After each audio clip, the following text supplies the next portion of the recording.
Ka pasur një marrëveshje armëpushimi lidhur me luftën që po zhvillohet në Iran mes Shtetit Bashkuar të Amerikës, Izraelit nga njëra anë dhe Iranit dhe Libanit nga ana tjetër. Megjithatë, pas kësaj po themi marrëveshje, Izraeli e sulmoi Libanin duke minuar, le të themi, edhe marrëveshjen, pavarësisht se SBA-ja deklaroi që Libani nuk ishte pjesë e marrëveshjes. Në fakt, shteti i cili negocioi këtë marrëveshje, Pakistani, theksoi që Libani ka qenë pjesë e kësaj marrëveshje. Për të folur mbi, po themi, këtë konflikt që pothuajse ka zgjatur më shumë se një muaj dhe po zgjat akoma, kam të ftuar në një lidhje direkte Grit Roy, pedagog i politikës në Universitetin CUNY, si dhe autori një kanali në YouTube me të njëjtin emër, pra Grit Roy, ku e gjeni me analizat e tij dhe me komentet ndaj situatave të ndryshme dhe aktualitetit. Griti, faleminderit shumë për intervistën. Faleminderit juve për ftesën, kënaqësi. Griti, mund na komentoni pak se në çfarë situate jemi tani, kur edhe kemi armëpushim, por kemi edhe konflikt? Jemi në një situatë që shkon për te armëpushimit të pjesshëm, pra është një armëpushim i pjesshëm 2 javor, i cili u negociua midis Shtetet Bashkuara të Amerikës dhe Iranit dhe gjitha palëve të tjera në këtë konflikt me anë të tretësh, për të pasur një dritare ku të diskutohej mbi një seri pikash.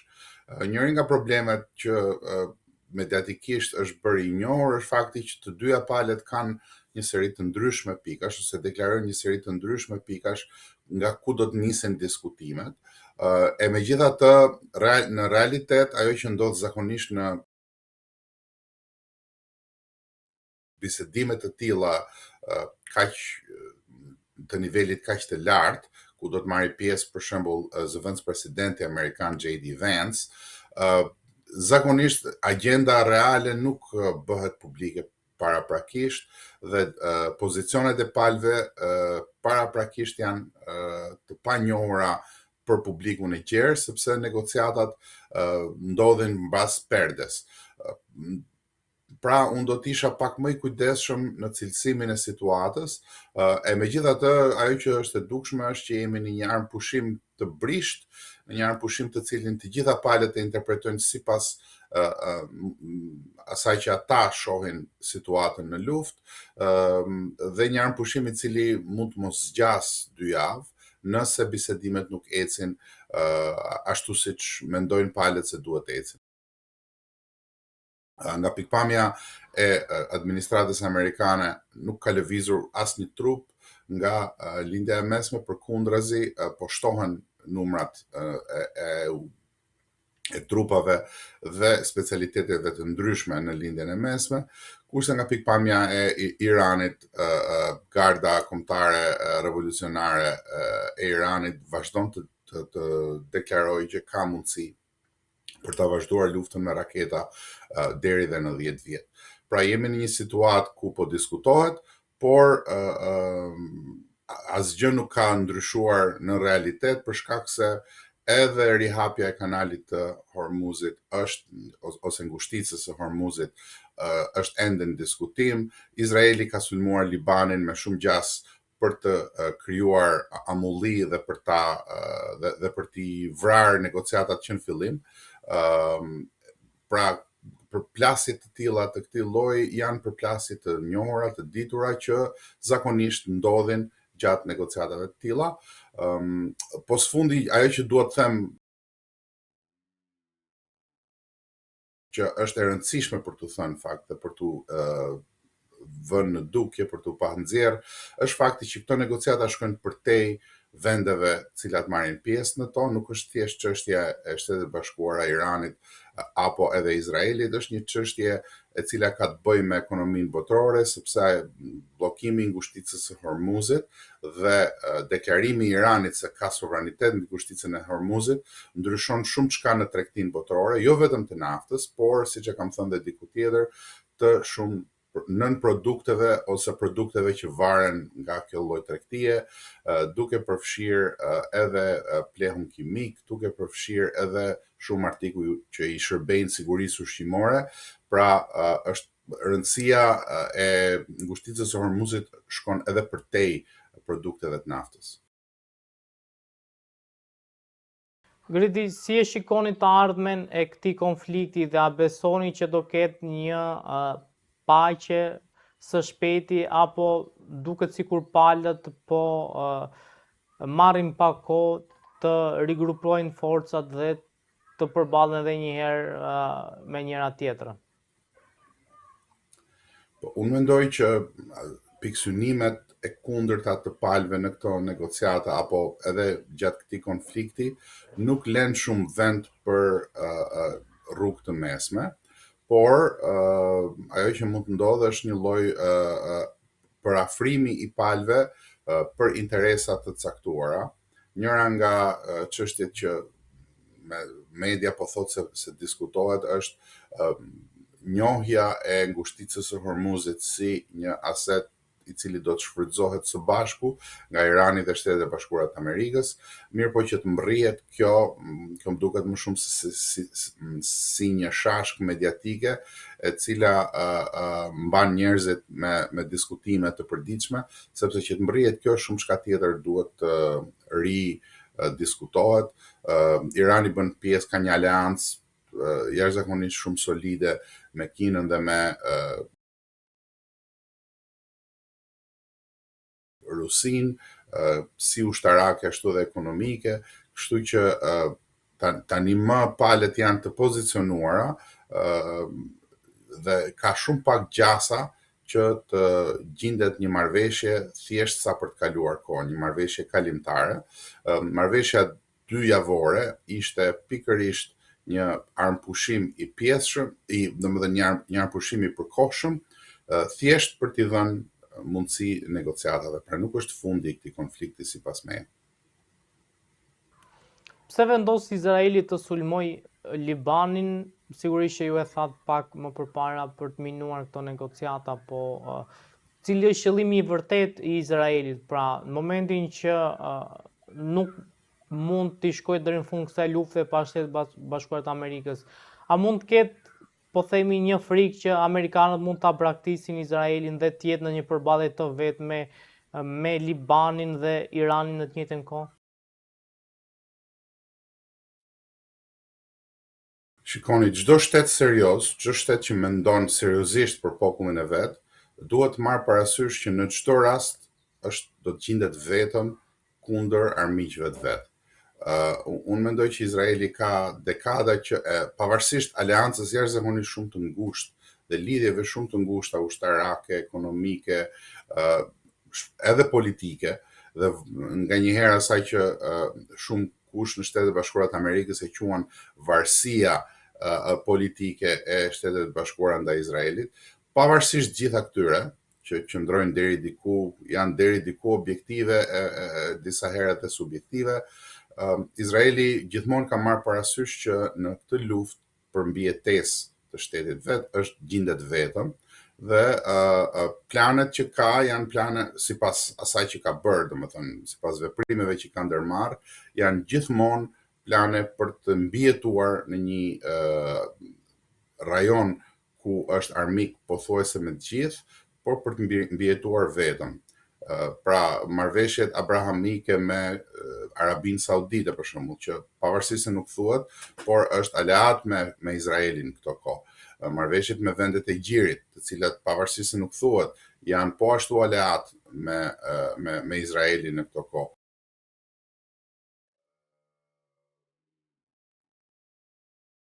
Me Jordanin, cila praktikisht është shtet vasal i Izraelit e të tjera, dhe gjithashtu dhe marrëveshja me Egjiptin, tregojnë që Izraeli i ka marrë sipas mendimit vet masat që të mbijetojë në atë rajon. Sigurisht që nuk ka asnjë lloj garancie dhe nuk ka asnjë lloj sigurie, por Izraeli e ka menduar ditën kur nuk do të ketë më aleatin e madh në krah. pse u sulmua Libani. Sigurisht që unë nuk mund ta them me siguri sepse nuk jam në mbledhjet e Këshillit të Sigurisë qeverisë izraelite, por më parë po të bazohemi tek veprimet e mëparshme, Izraeli ka përdorur këtë lloj teknike që kur ka pasur negociata ose bisedime të cilat po çonin drejt disa marrëveshjeve ndaj të cilave Izraeli nuk dëshironte që të ndodhshin, atëherë Izraeli ka sulmuar dhe ka bërë më të mundshmen për diminuar këto negociata me anë të sulmeve, sepse kur ka negociata dypalqe për të vendosur paqen dhe njëra palë sulmohet, bëhet më e vështirë marrëveshja. Pra ky është një mendimi im, është një spekulimi im, nuk e them dot që vjen nga burimet sigurta, por ka ndodhur më parë jo vetëm Izraelin dhe me shumë vende të tjera, të cilat minojnë bisedimet e paqes të papëlqyeshme për ta me anë të një sulmi ndaj një grupimi apo ndaj një shteti të tretë që përfshihet në bisedimet e paqes.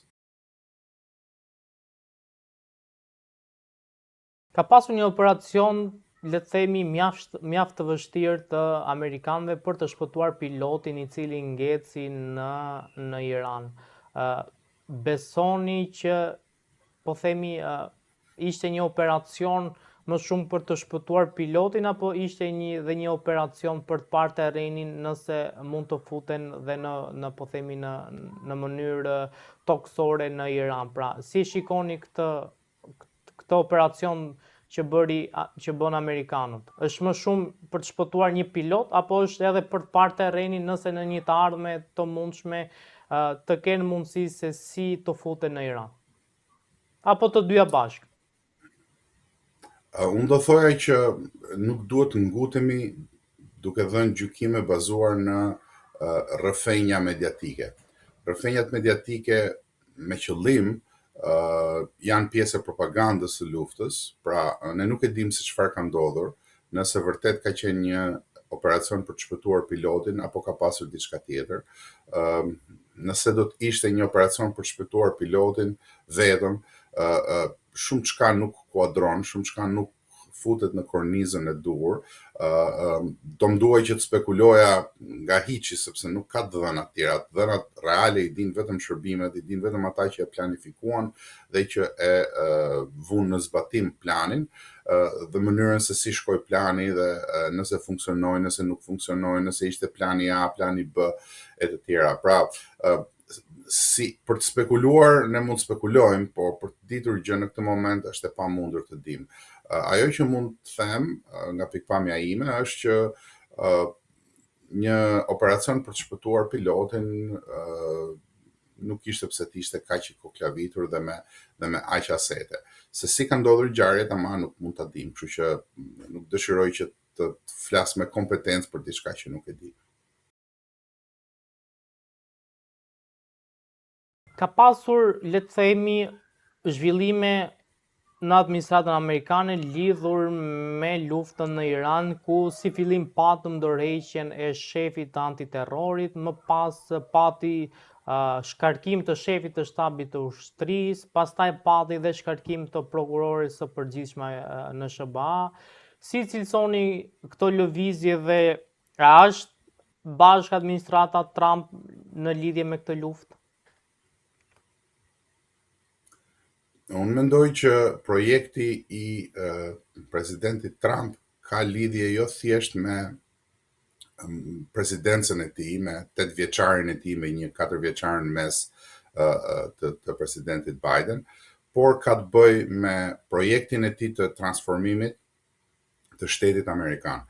Dhe lëvizjet që kanë ndodhur, sidomos në periudha forta trysnie, siç është lufta. Lufta është një periudhë trysnie në të gjitha llojet e institucioneve, sepse janë të gjitha institucionet shtetërore më të larta, sidomos ushtarake dhe inteligjencës, janë të gjitha të angazhuara për t'u përgjigjur nevojave të luftës.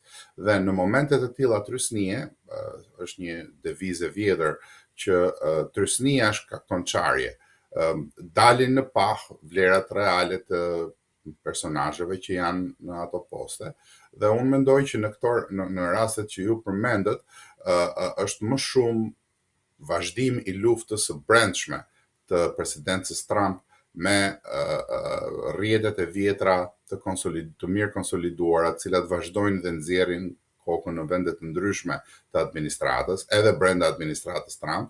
Pra është një përpjekje për të vendosur mënyrën e politikbërjes së asaj që quhet lëvizja MAGA, dhe për ta rrënjosur atë në 10, 15, 20, 30, 50 vitet e ardhshme, në mënyrë që sido që të ndryshojë situata politike e momentit, të ketë një bazament shteti amerikan që të bazohet në njerëz me mendsinë dhe me mendimet e lëvizjes MAGA. Pra unë do ta interpretoja më shumë si një lëvizje që ka të bëjë me mosbindjen e brendshme ndaj ideologjisë nacionaliste të presidentit Trump dhe të njerëzve rreth tij, sesa me një çështje që ka të bëjë me luftën. Lufta është thjesht gjëja që e çon trysnin në një pikë të fortë, ku nuk mund të fshihesh më pas postit, nuk mund të fshihesh më pas shkresave, nuk mund të fshihesh më pas varësve.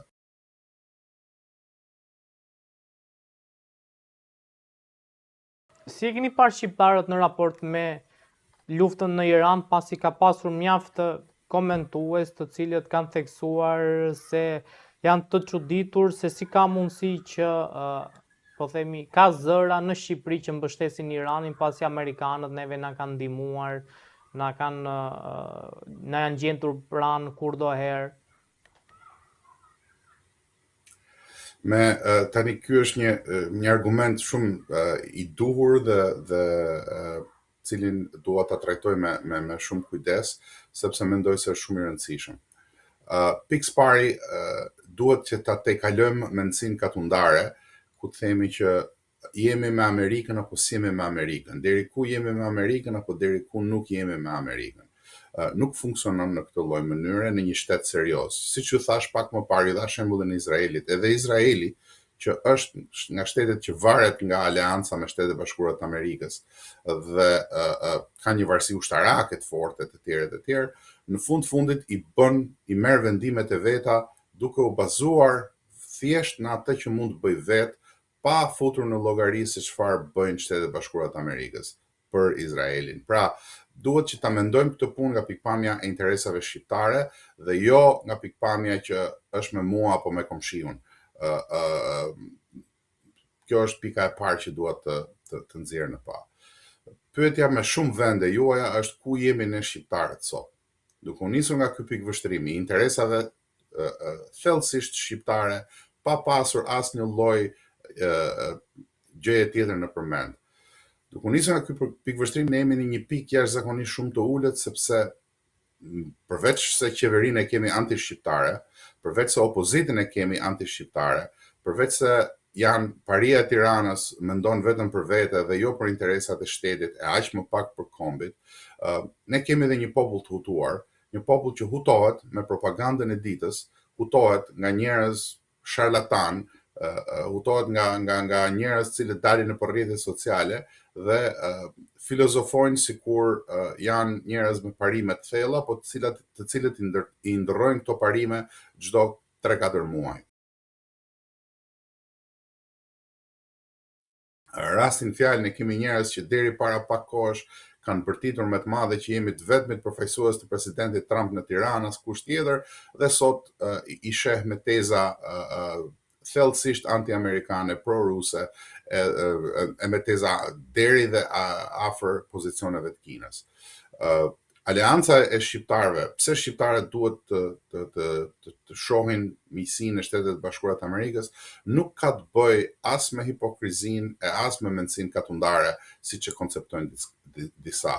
Ka të bëjë me faktin që Shtetet Bashkuara të Amerikës janë të vetmet që e kanë treguar veten historikisht që janë miq të shqiptarëve.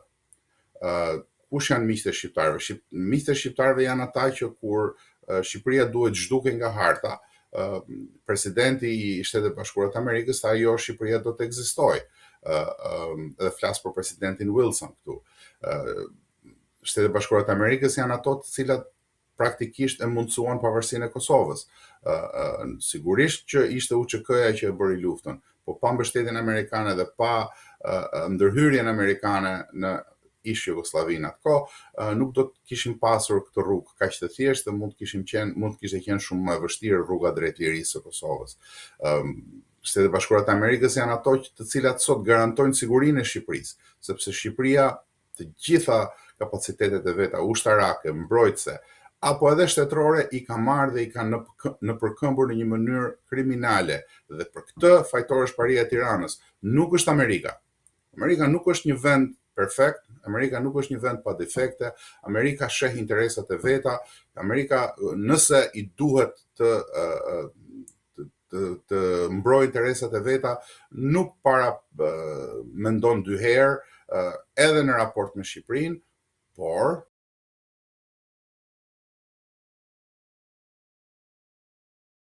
problemi i shqiptarëve nuk është as pak Amerika.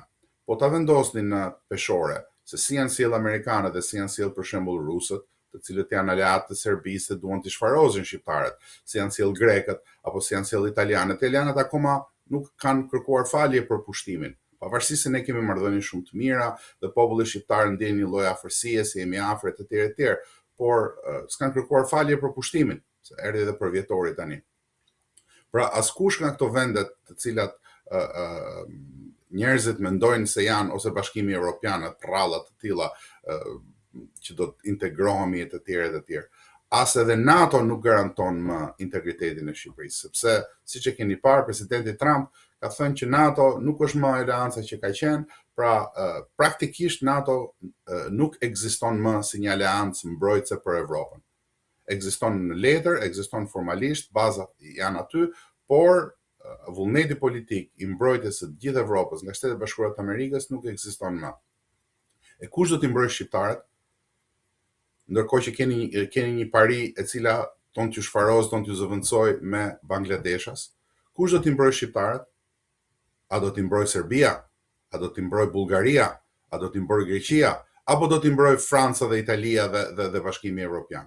Ndaj, të gjitha këto horrllëqet, maskarallëqet dhe që mos t'i lëm mbrapa edhe budallallëqet, se ka mjaft budallej, cilët shohin rrjetet sociale, duhet t'i vënë gishtin kokës, ta mendojnë mirë atë që thonë dhe atë që bëjnë dhe në interes të kujt është kjo.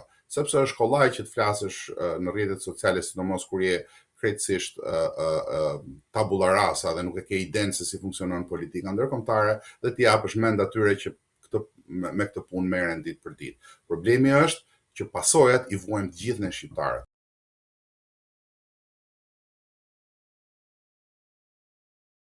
Vend që të merreni me parinë e Tiranës, vend që të merreni me një kryeministër që është ende dhe sot në pozicione tradhtie kombëtare, në vend që të merreni me një kryetar opozite i cili nuk e lëshon karrigen, që është një pjesë tjetër e tradhtisë kombëtare, sepse nuk lejon opozitë reale. Në vend që të mbështesni ata djemt dhe vajzat shqiptare në Ilirit, të cilët po kërkojnë, janë të vetmit që kërkojnë më të mirën për kombin, merreni me anti-amerikanizma, merreni me problemet e Iranit, merreni me problemet e lindjes mesme. Na ikën vendet e gjirit, o se s'kemi ku të shkojmë dhe të kurvërojmë më tani më falni për shprehjen, po se ndoshta është pak banale, por është në rastin më të mirë e pa mend të veprojmë kështu, dhe ndaj dhe unë mendoj që ne shqiptarët jemi të rrezikuar, jo thjesht për shkak se kemi një qeverisje të tmerrshme, por për shkak të mendësisë së njerëzve. Njerëzit kanë rënë në këtë llapin dhe kjo ka pasoja, asgjë nuk vjen pa pasoja në këtë botë. Kriti, faleminderit shumë për analizën, ishte kënaqësi dhe shihemi në intervista të tjera. Besoj që do kemi më në fokus Shqipërinë se sa çfarë po ndodh në linjën e mesme. Por megjithatë edhe lufta atje na prek për shkak të çmimeve të naftës, për situatën, kështu që jemi të mirë kuptuar edhe nëse komentojmë çfarë po ndodh atje. Faleminderit për ftesën, kënaqësi. Shihemi herën tjetër. Kënaqësi.